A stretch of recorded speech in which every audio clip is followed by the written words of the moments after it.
ꯑꯩꯈꯣꯏꯒꯤ ꯍꯥꯟꯅꯒꯨꯝꯅ ꯑꯩꯈꯣꯏ ꯔꯦꯁꯄꯣꯟꯁꯤꯕꯤꯂꯤꯇꯤ ꯂꯧꯕꯤꯔꯀꯥꯟꯗ ꯃꯅꯤꯄꯨꯔꯗ ꯄꯤꯁ ꯄꯨꯔꯛꯅꯕꯒꯤ ꯑꯩꯈꯣꯏꯒꯤ ꯃꯔꯛꯇ understanding ꯄꯨꯔꯛꯅꯕꯒꯤ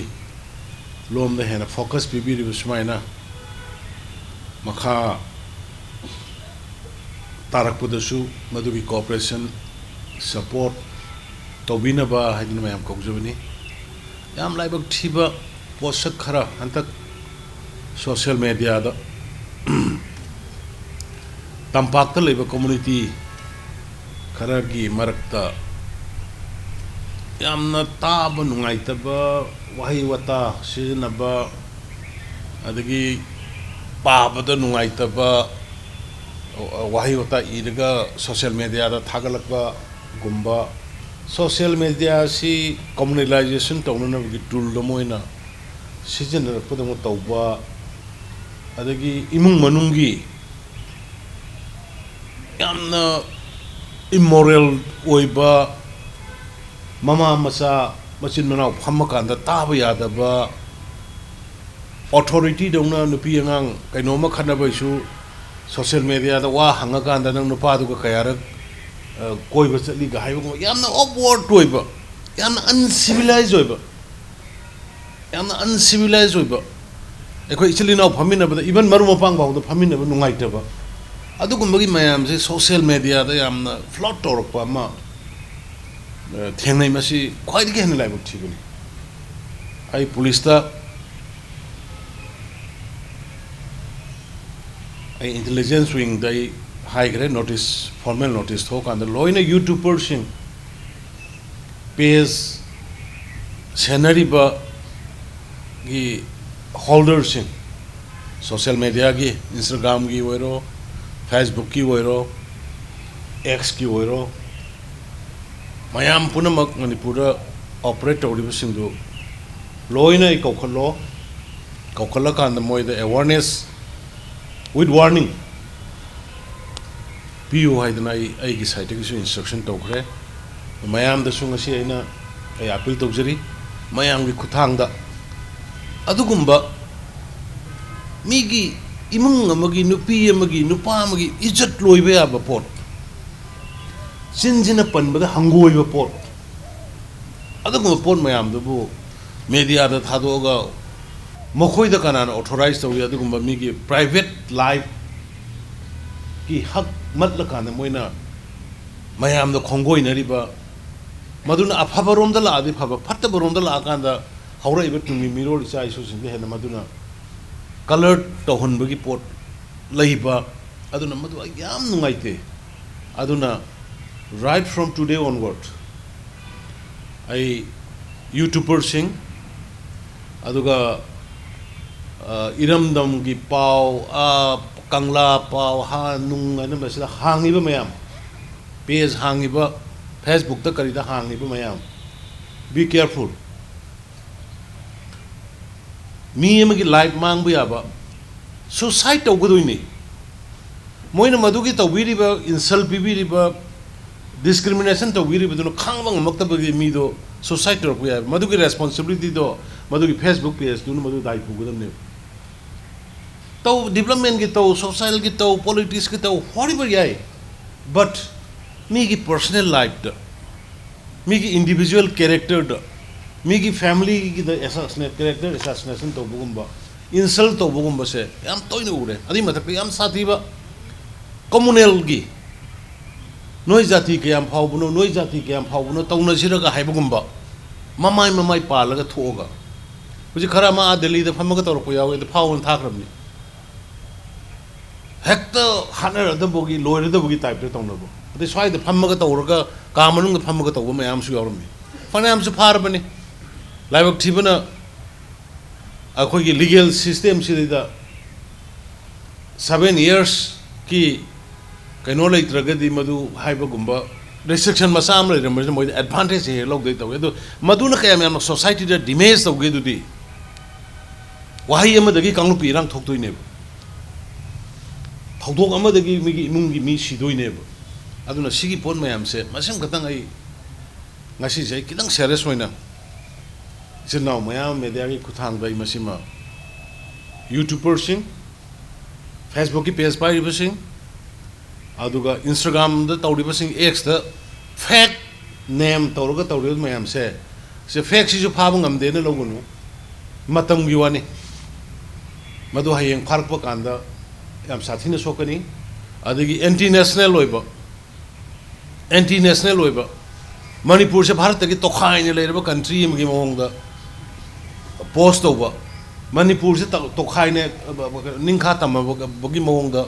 ngangba sakpa iba inciting toba youth chingda adugumba se yaringai tawbiganu koi khom hayeng madu ain gi matungina law gi matungina koina government thabuk lokolak da madu gi am sathina mayam su sokani wagani koi mayam gi career manganingde handak ki ihauda MLA sing mayum mai tharamba pot lut tawgiba sana mungiba phanek pugiba mayam do loi phare kanda hoji police kainoda khara amne NSA ta do re khara amna jail da leire haibe sing gi mogi life to mang do re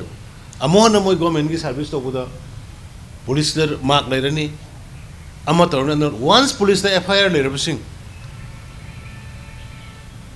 kamai to moi government service tem to yaro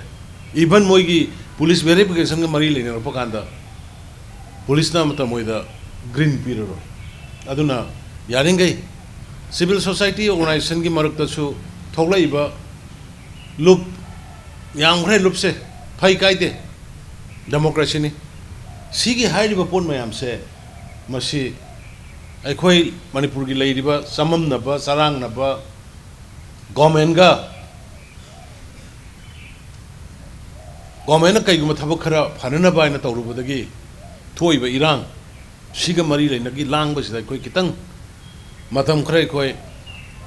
amasu soktana ba amasu yaraga de na khanga ga lakpani adu it is too much. I will say again, it is too much haman kare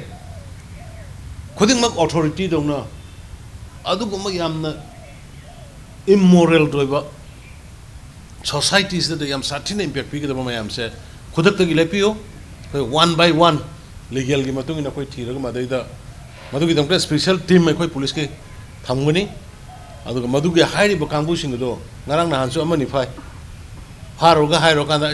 I di khangja da dan tawrubani sumna ni hairu bani adu damage they already done na adu gumbadu ai ngasi gi sidai da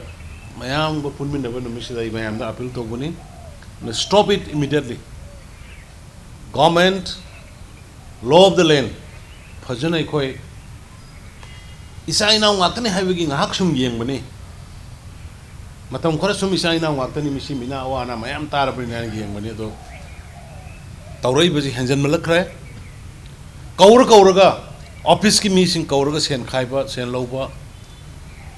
kanana authorize tawi thabak ekhoi da pider di thabak suba yaroi na thingba kanana moi da authorize tawi praja gi thabak ne ekhoi na tawriba development se yer puthoro scandal masama thabak su ne raga sudan paisa lok thome asigi mantri sina asigi CM sina asigi department sina puthoro madu da sab chana koi action lok si natabada development ki project thabak ingkhang pai khalak pada thika munabagi thika koi pider di thabak le pudam ni hai gumba engineer far ga puni hai gumba adaki kano gi official far puni hai gumba stop it ai gi lei riba ai gi hak tu dagi koi hendong na gumse ai khoi gi lei riba koi da governance praja sing ngak na bagi praja sing kanna bagi Manipur gi apun masatam kanna bagi hona ri usi dagi koi su hena tawroi chap chana madu gi dang ta koi lepkhini aduna Manipur gi miyam support obio sugumba ain makhunna pairaga kangluk irang thona sinba ain makhunna pairaga mi gi personal life ta character assassination tawba aduga mi gi life manghan na bagi imung kahen na bagi masa koi pot mayam sa koi government na makhal na mate gi tawroi haidana ainga sigi mayam siga sigi point khar sidang maru ina haijage haidana ai kaujabani aduga mayam na amuka support obio koi just situation je kitang normal si lakpage roina na koi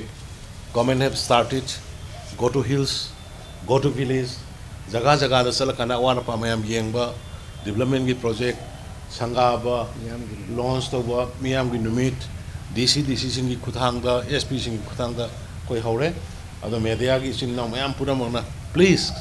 हानदगी लोबिरप role अदमायना constructive ओइबा role लौबिलगा peace पोरकनबा normalcy हलकनबा अदुगा अफबा state अमा हानगी मणिपुर दो हानगी मिस फेमिना का तौखिबगी मणिपुर G20 का तौखिबगी Manipur tri nation football tournament तौखिबगी मणिपुर अदुगुंबा यामना विजिटर मैम फॉरेनर कनो मैम टूरिस्ट मैमना ओवरफ्लोड ओइरम अदुम मणिपुर मोहन वहन होनबदा I seek your cooperation, particularly from the media friends. Thank you. ADC, aduga municipality, panchayat, akhoi irang sine maram oiraga thengda bani. Maram di lainari ba phibam sida kana guma lebam sabam laitaba khun hongba yum hongba misi mina yawbani na kitang inconvenient oigadrana. Adubu panchayat fajana function tawri through nomination membership torkanda panchayat adum praja gi kana bakai adum phangali aduga ADC gi su adum akoi deputy commissioner sing gi kuthang da hana koi chairman gi makha da toram bane du corner chairman du gi makha da tawbu na tabada taw na habada gi DC gi kuthang da koi tawri moi gi su committee sembagi ama tawse na tawna bodu gi formalities su hilera committee na propose torkanda koi madu governor da थागरे nomination nominee तौरकान तौना अदुबो हुजिक ओइरैबा फगलैबा situation सिगी मवोंग येंगगदि अथुबदा अखोय हारिबा लोकल बॉडी की इलेक्शन सिंगसे अखोय तौननबगी सरकारना फिरब दौरकनी यादना दमाइना थुमजे हुजिक तसेंगना हारगदि चलिबा लंबीसी अखोय चटके हरदि यारबनी गाड़ी सु चली गाड़ी अतै गदम लोय चली पैसेंजर चलपसिदा कितंग रिस्क लैबगी चनदबनी अब सत्य है बदे थोदोना याम का है ना कनो तो ग्रदु मधुगी सब सिक्योरिटी फीलिंग्स सिक्योर हो रहा है बदु खलन न बदु कोई गवर्नमेंट दगी कोई इनिशिएट तौरी अदुगा हुजिकी फ्लाइट तो हदक अहुम अमा लॉन्च तौरे मैं यामने खंबिरमनी February 16 दगी अखोय इंडिगो की तोंगानबा डायरेक्ट दिल्ली इम्फाल फ्लाइट अनि हेंगलपे मधुगी सब्जेक्ट टू कंफर्मेशन अखोई प्रोसेस अमा कन्न तौनबदगी मोय मदुगी इंटिमेशन अमा दे खोइद लाए अदुगा हुजिकी MSRTC की करिगी दु मदु मथौ ताबा पोनी हुजिकी रेलवे सु खोंसांग बौ योरे अदु तौरामनि नखोय मदु आई यंगसन के मदु तौबु याने न खल प्लानिंग डिपार्टमेंट तोंगान अमा हांगे मणिपुर इकोनॉमिक रिवाइवल अदुगी टिम नातनि ngasi narang flight चटपदा क्या नुंगाय खंब्रा हंगाम की त्रिपुरा दा उरमबदो होसि मणिपुर दा उरेब लबुक से हांग नाम तक कंग न लेत्रेब समथिंग अखोई लबुक से उरेब मस्टर ऑयल खंगदे पोटैटो खंगदे तेलौ खंगदे लोय उरे इसिंग ऑलरेडी बेम अखोई लोयना वाटर ग्राउंड वाटर ड्रिलिंग अखोई 500 की मेथड हुट करे अदुगी खुदोंग चाबा लay अदुग मदुगी दरकार लेबसिंग अखोई थवैना मॉनिटरिंग टीम मम लेरकान यंगसिलगा तौरी सजेशन दो थैंक्स नखुंजबी